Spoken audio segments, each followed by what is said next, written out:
Hello बच्चों, so let's start solving this question and question says two electrolytic cell containing silver nitrate solution and dilute sulfuric acid solution were connected in series.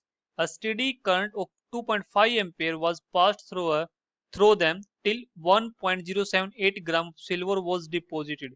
Right? So यहाँ पर हमको क्या बता रखा है कि हमारे पास दो इलेक्ट्रोलाइटिक सेल हैं जिसमें सिल्वर नाइट्रेट सॉल्यूशन और डाइल्यूट सल्फ्यूरिक एसिड का सॉल्यूशन है जो कि ये दोनों सेल सीरीज में कनेक्ट किए गए हैं।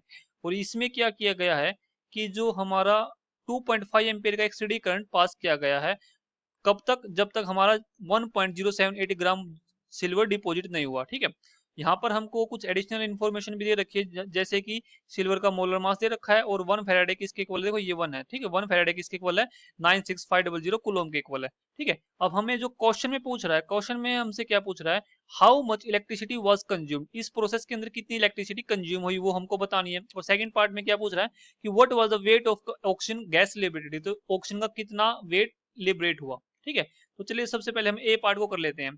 तो देखो यहाँ पे इस क्वेश्चन को हम कैसे सोल्व करेंगे। So the key concept in this question will be, the key concept in this question will be of, you can say the electrochemistry. Electrochemistry में किसका क्वेश्चन है, एक तरह से मैं बोल सकता हूँ कि इलेक्ट्रोलिसिस का क्वेश्चन है ना ये।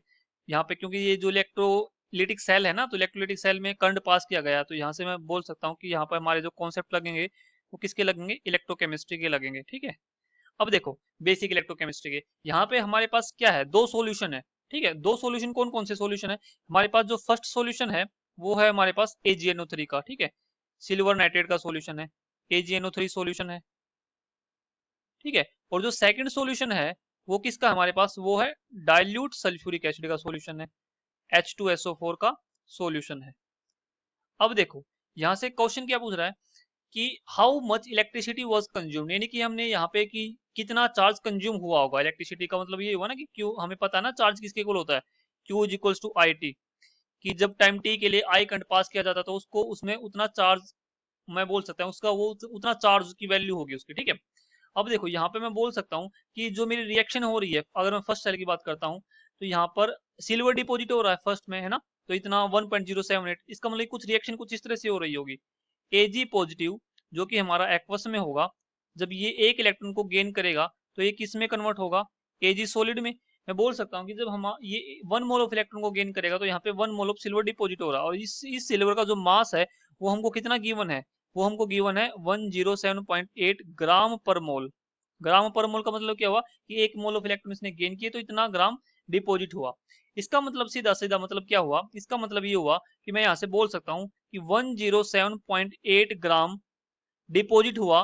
कब, जब मैंने 1 फैराडे का चार्ज इस पे पास किया। ठीक है, 1 फैराडे बोल दो या फिर मैं बोल सकता हूँ कि और 96500 कूलम का चार्ज पास किया। ठीक है, तो 1 ग्राम कब डिपॉजिट हुआ होगा, 1 ग्राम, तो 1 ग्राम डिपॉजिट हुआ होगा जब, यहाँ से मैं बोल सकता हूँ कि 96500 कूलम डिवाइड बाई 107.8 ग्राम, इतना इतना जब इसकी जो ये वैल्यू आएगी, इसको सोल्व करने के बाद इसमें उस उतना ही चार्ज हम पास करेंगे जब, तब जाके हमको 1 ग्राम मिलेगा। अब हमको क्वेश्चन में कितना दे रखा है 1.078, तो यहाँ से मैं डायरेक्टली लिख सकता हूँ कि 1.078 ग्राम कब मिला होगा हमको, जब हम यहाँ से इसको देखो, यहाँ से जब इसको मल्टीप्लाई करेंगे, ये यूनिटरी मेथड है। ठीक है, तो यहाँ से जब इसको सोल्व करेंगे तो 107.8 मल्टीप्लाई में 1.078, जब इसको सोल्व करेंगे तो यहाँ से वैल्यू आएगी 965 कोलोम। तो इतना चार्ज जब हम पास करेंगे तब हमको क्या मिलेगा, तब हमको क्या मिलेगा, इतना ग्राम ऑफ सिल्वर मिलेगा। ठीक है, इतना ग्राम ऑफ क्या मिलेगा, यहाँ से हमको सिल्वर मिलेगा। कब मिलेगा, जब हम 965 किलो चार्ज पास करेंगे। इसका मतलब क्या हुआ कि हमारे पास जो आंसर आ चुका है फर्स्ट पार्ट का आंसर क्या हुआ कि how much electricity was consume, तो यहाँ पर कितनी इलेक्ट्रिसिटी कंज्यूम हुई, यहाँ पर कंज्यूम हुई 965 कुलोम की इलेक्ट्रिसिटी यहाँ पे कंज्यूम हुई। ठीक है, अब सेकंड पार्ट पे चलते हैं। सेकंड पार्ट क्या बोल रहा है कि what was the weight of oxygen gas liberated, कितना ऑक्सीजन गैस का जो वेट है वो लिबरेट हुआ। अब यहाँ पर देखो मैं यहाँ पे बोल सकता हूँ कि हमारे पास जो वाटर है, तो ऑक्सीजन कैसे, ऑक्सीजन का ये रिएक्शन होती है ना, वाटर जब लिक्विड है तो ये यहाँ से जब कन्वर्ट होगा तो कुछ इसमें ऐसे कन्वर्ट होगा, 4H positive plus O2 gas plus 4 electron, है ना। तो इसके ये ओवरऑल रिएक्शन कुछ इस तरह से होती है। अब देखो यहाँ पे मैं बोल सकता हूँ कि जब 4 इलेक्ट्रॉन यहाँ पे मैं 4 मोल ऑफ इलेक्ट्रॉन यहाँ से इसको दे रहा हूँ चार्ज 4 फैराडे, हमें पता है ना 4 मोल ऑफ इलेक्ट्रॉन किसके इक्वल होंगे, 4 फैराडे के इक्वल होंगे। तो 4 फैराडे ऑफ चार्ज जब दिया जाता है तो यहाँ से मेरे को कितनी मिलती है, 1 मोल ऑफ ऑक्सीजन मिलती है। कितनी मिलती है यहाँ पे, 1 मोल ऑफ ऑक्सीजन मिलती है। यहाँ से मैं क्या बोल सकता हूँ कि जब मैं इनको 4 फैराडे का मतलब क्या क्या हुआ, 4 इंटू में 96500 कुलोम का चार्ज जब मैं देता हूँ तो यहाँ से मेरे को कितनी मिलती है, 1 मोल ऑफ ऑक्सीजन। 1 मोल का मतलब कितना हुआ, यहाँ से मैं बोल सकता हूँ 32 ग्राम, 32 ग्राम ऑफ O2 मिलती है। ठीक है, क्योंकि ऑक्सीजन का मास कितना होगा, 32 होगा ना यहाँ पे O2 का। यहाँ से मैं लिखता हूँ कि जो O2 का जो मोलर मास होगा, O2 का मोलर मास कितना होगा, 32 ग्राम पर मोल। ग्राम पर मोल होता ना ये O2 का मोलर मास। ठीक है, तो अब देखो यहाँ से अगर मैं बोलूँ कि मैंने कितना चार्ज पास किया, अगर मैं 1 कुलोम की बात करता हूँ तो 1 कुलोम चार्ज पास करने पर मेरे को कितने ग्राम ऑक्सीजन मिलेगी, वो मिलेगी 32 डिवाइड बाई 4 इंटू 96500। ठीक है, इतने ग्राम ऑफ ऑक्सीजन मिलेगी। अब क्वेश्चन क्या पूछ रहा है, कितने ग्राम ऑफ वेट लिबरेट हुआ होगा यहाँ पे। हमारे हमने चार्ज कितना पास किया था, चार्ज हमें देखिए यहाँ से इतना 965 कुलम चार्ज पास किया था। तो यहाँ से मैं लिख सकता हूँ कि जब मैं 965 कुलम चार्ज पास करूंगा तो मेरे को यहाँ पे कितने ग्राम ऑफ ऑक्सीजन मिलेगी, तो वो आराम से निकल जाएगा। यहाँ से मैं लिख सकता हूँ 32 डिवाइड बाई 4 इंटू 96500 मल्टीप्लाई में यहाँ पे कितना आ जाएगा 965।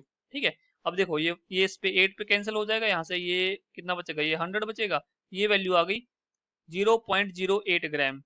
ये आया किसके लिए, एक सेल के लिए आया। किसके लिए आया, एक सेल के लिए। कौन से, यहाँ पे जैसे सिल्वर के लिए निकाला था। और ये दोनों सेल के, यहाँ पे सेल कितने हैं, यहाँ पे 2 सेल है। देखो 2 सेल है ना ये, एक में क्या है AgNO3 सॉल्यूशन है, दूसरे में H2SO4 सॉल्यूशन है। तो 2 सेल के लिए, जब एक सेल के लिए इतने आया, करंट भी सेम पास किया गया, चार्ज भी सेम पास किया गया, तो जो यहाँ पे ऑक्सीजन निकलेगी वो कितने के लिए, फर्स्ट सेल के लिए। तो यहाँ पे मैं बोल सकता हूँ कि जो टोटल वेट होगा हमारा, टोटल वेट होगा, total weight of O2 liberated, liberated कितना होगा, फर्स्ट सेल से हमारा कितना हो गया, यहाँ से मैं लिखता हूँ फर्स्ट प्लस में सेकंड सेल से जितना आएगा तो दोनों से सेम आएगा ना। यहाँ से मैं क्या लिख सकता हूँ कि हमारे पास फर्स्ट से कितना आया 0.08, सेकंड से भी कितना आएगा 0.08, तो टोटल कितना हो गया 0.16 ग्राम हमारा क्या आएगा, यहाँ से वेट लिबरेट होगा ऑक्सीजन का। ठीक है, तो ये तो हो गया हमारा फर्स्ट पार्ट। देखो हमारा क्या है, जो सेकंड पार्ट है वो ये है। अब सेकंड पार्ट में क्या है हमारे पास कि rusting of iron pipe can be prevented by joining it with a piece of magnesium. कि यहाँ पे बोला है कि जो रस्टिंग ऑफ आयरन पाइप है उसको हम प्रिवेंट कर सकते हैं bye joining it with piece of magnesium. तो ये सही बात है, क्योंकि यहाँ पे हमको पता है, क्या पता है कि जो हमारा रस्टिंग ऑफ आयरन होता है, जैसे लेट से हमारे पास ये एक आयरन की रोड है। ठीक है, अब आयरन की रोड है तो ये हमारा क्या होता है, एक आयरन होता है। ठीक है, यहाँ से मैं बोल सकता हूँ ये आयरन है। जब इसके ऊपर रस्ट लग जाता है, क्या लग जाता है, रस्ट लग जाता है, तो आयरन किस में कन्वर्ट हो जाता है, आयरन रस्ट में। और उसका फॉर्मूला क्या होता है Fe2O3 XH2O।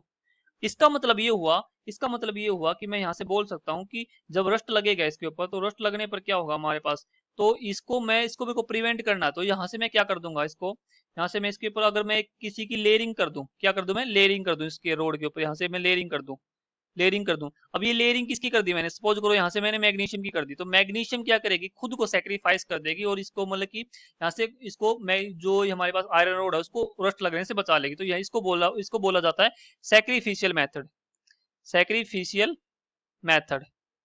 ठीक है, by sacrificial method we can prevent it, right. So यहाँ पे मैं क्या लिख सकता हूँ, इंपोर्टेंट, बाय सेक्रीफिशियल मेथड